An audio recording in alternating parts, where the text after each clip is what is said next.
je vais vous dire l'essentiel sur les attributions et pouvoirs du président du Sénat. Car c'est en réalité ça qui vous préoccupe. Président du Sénat et fonctionnement politique de l'institution. Par Dr Bertin Kouovi, président du bureau provisoire du Rassemblement du peuple béninois, président de la dynamique Talon continu avec Wada et Talata, président du défensorat du peuple béninois. Le président du Sénat, le véritable pivot institutionnel. Le règlement intérieur place le président du Sénat au centre du fonctionnement quotidien de l'institution, mais dans un système où son pouvoir s'exerce avec le bureau et pour les décisions importantes avec la plénière. Le bureau comprend le président, le vice-président et le rapporteur. Le président et le vice-président sont élus parmi les membres de droit du Sénat. Le bureau est chargé de la direction et de la gestion des affaires du Sénat. Source, règlement intérieur du Sénat, adopté le 30 juillet 2026. Ses principaux leviers. 1. Direction politique et représentation. Le président du Sénat, il dirige le Sénat. Il représente le Sénat dans la vie politique nationale et, si nécessaire, internationale. Il incarne donc la parole institutionnelle du Sénat, sans se confondre avec une parole partisane. 2. Maîtrise du calendrier institutionnel. Il convoque les sessions ordinaires. Il convoque les sessions extraordinaires après avis du bureau. Il préside les sessions et les séances plénières. Il peut être à l'initiative d'une session extraordinaire. Il intervient dans l'organisation de l'ordre du jour, lequel peut être complété en cours de session. 3. Autorité sur les débats. Lorsqu'il préside une séance, il dirige les débats, donne la parole, soumet les questions au vote lorsqu'aucun consensus n'est trouvé, proclame les résultats, fait respecter le règlement, maintient l'ordre, peut suspendre ou lever la séance, peut interrompre une intervention perturbatrice ou étrangère au sujet.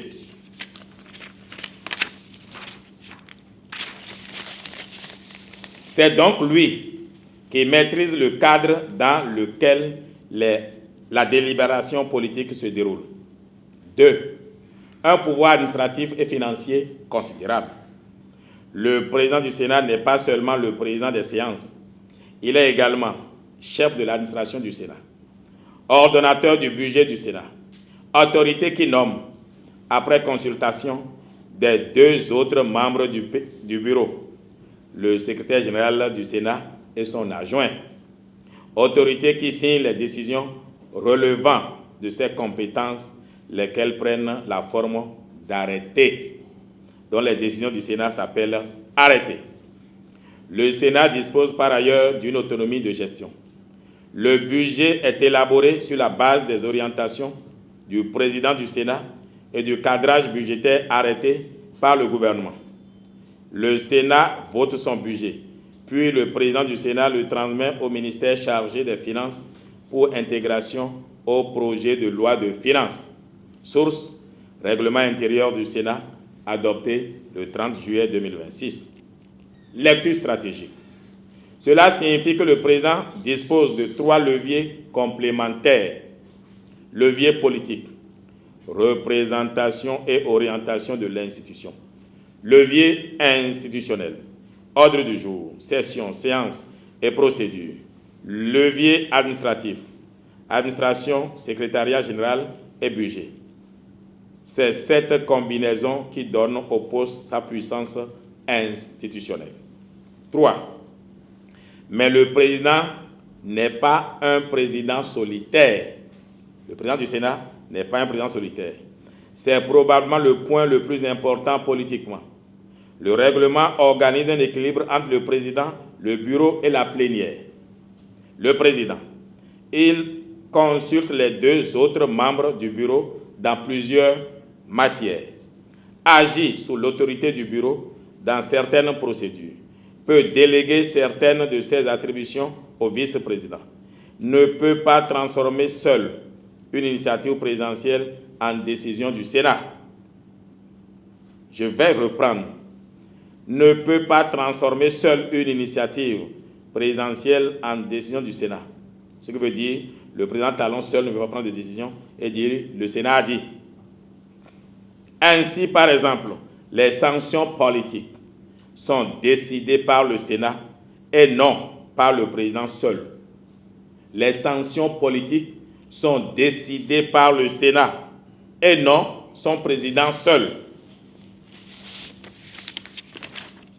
Le président reçoit ou fait traiter la saisine, notifie les faits à la personne mise en cause, désigne le sénateur rapporteur, fixe le délai d'instruction, reçoit le rapport, transmet la procédure à la plénière, notifie ensuite la décision. Mais c'est la plénière qui décide de la sanction et de sa nature. 4. Le Sénat. Beaucoup plus qu'une deuxième chambre. Le règlement lui attribue une fonction politique originale, la régulation de la vie politique nationale. Vous ne verrez aucun Sénat au monde qui ait cet attribut-là. Le Sénat doit notamment contribuer à l'unité nationale, la stabilité politique, la continuité de l'État, la défense du territoire, la sécurité publique, la démocratie, la paix, l'amélioration des mœurs politiques. Il est également chargé de veiller au respect de la trêve politique. C'est une différence majeure avec une simple chambre législative. Le Sénat devient donc une institution de régulation politique. Il peut adopter des résolutions contenant des recommandations aux acteurs politiques et aux citoyens. Il dispose également, selon le règlement, d'un pouvoir de suspension ou de retrait de droits politiques ou civiques à l'encontre de certains acteurs politiques dans les conditions prévues par la Constitution et le règlement intérieur. Source: règlement intérieur du Sénat adopté le 30 juillet 2026. 5. Le mécanisme de pacte de responsabilité républicaine. C'est l'un des outils politiques les plus intéressants du règlement. Le Sénat peut servir d'intermédiaire institutionnel entre le gouvernement et l'opposition. Lorsque le président de la République le sollicite, le bureau du Sénat désigne un ou plusieurs sénateurs facilitateurs. Ces facilitateurs organisent sous l'autorité du bureau les concertations entre le gouvernement, un ou plusieurs partis d'opposition. Si un accord est trouvé, le président du Sénat le soumet à l'approbation de la plénière. Une fois approuvé, le pacte lie les partis et ces violations peuvent être considérées comme des manquements à la trêve politique. Stratégiquement, le président d'abord, je vous dis, source règlement intérieur du Sénat, adopté le 30 juillet 2026. Il ne faut pas qu'on vous dise d'où est-ce qu'il tire ça. Stratégiquement, le président du Sénat peut donc devenir l'un des principaux acteurs du dialogue politique national sans être lui-même le chef d'un parti politique. C'est une position particulièrement importante, arbitre institutionnel plutôt qu'acteur partisan. 6. Le Sénat dispose également d'un pouvoir législatif stratégique. Le règlement donne au Sénat un rôle particulièrement important sur 3 catégories de lois. Loi constitutionnelle, loi électorale, loi organisant la vie des partis politiques et leurs activités.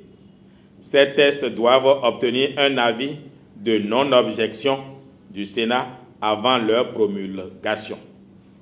Le Sénat peut également demander une seconde délibération d'une loi votée par l'Assemblée nationale, à l'exception des lois de finances, lois de règlement et lois programme. La procédure peut être déclenchée notamment par au moins 5 sénateurs ou par le bureau.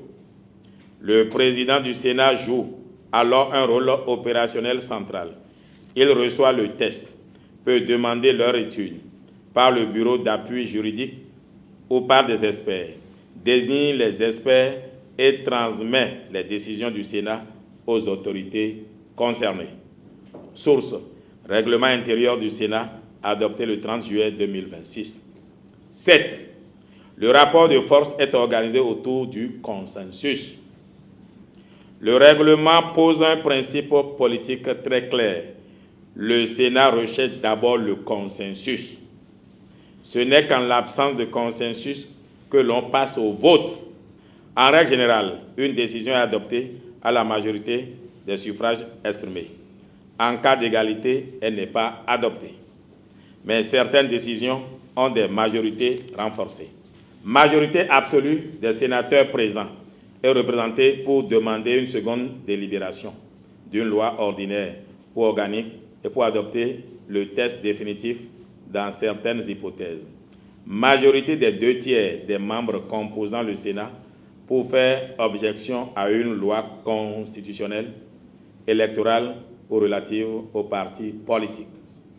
Conséquences politiques. Évidemment, la source est le règlement intérieur du Sénat adopté le 30 juillet 2026. Conséquences politiques. Le président du Sénat doit donc être avant tout un constructeur de consensus. Sa force ne réside pas seulement dans sa capacité à faire voter une décision, mais dans sa capacité à préparer les conditions permettant de parvenir à un accord avant le vote. 8. Les limites politiques à ne jamais oublier. Le règlement intérieur impose aux sénateurs une obligation fondamentale. Ils ne peuvent être ni acteurs ni partisans politiques et sont soumis à une obligation de réserve politique.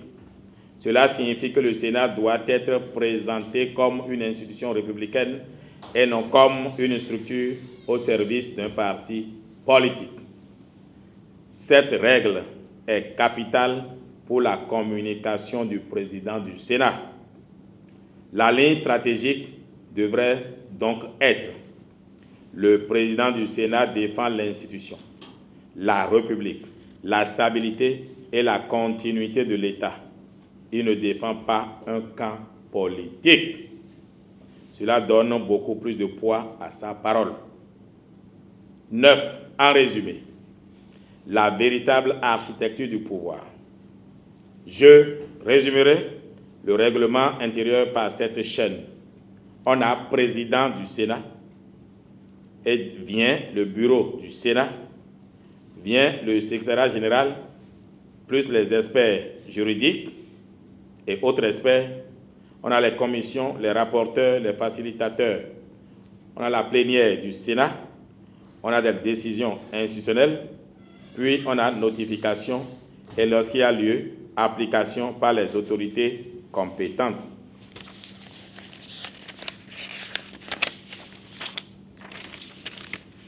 Le président est donc le chef d'orchestre, mais la plénière est l'organe de décision pour les grandes décisions du Sénat. 10. Et ça, c'est moi qui parle, ma lecture politique. Le règlement intérieur donne au président du Sénat une fonction qui peut être résumée en 5 mots. Diriger, représenter, arbitrer, réguler, garantir. Diriger parce qu'il dirige l'administration et les travaux du Sénat. Représenter parce qu'il porte la représentation nationale et internationale de l'institution. Arbitrer parce qu'il dirige les débats et organise la recherche du consensus.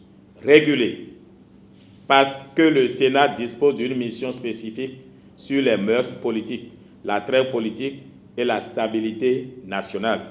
Garantir, enfin, parce que l'ensemble du dispositif vise la continuité de l'État, l'unité nationale, la paix et la stabilité politique.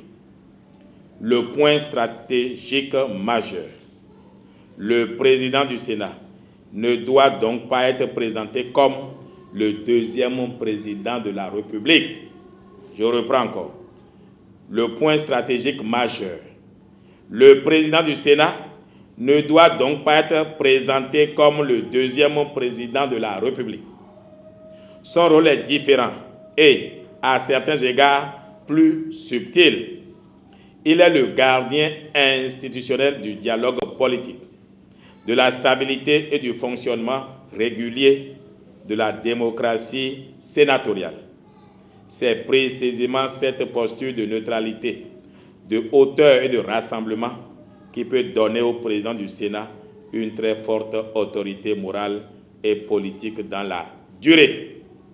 Extrait, règlement intérieur du Sénat adopté le 30 juillet 2026. Je suis Bertin Kouvi.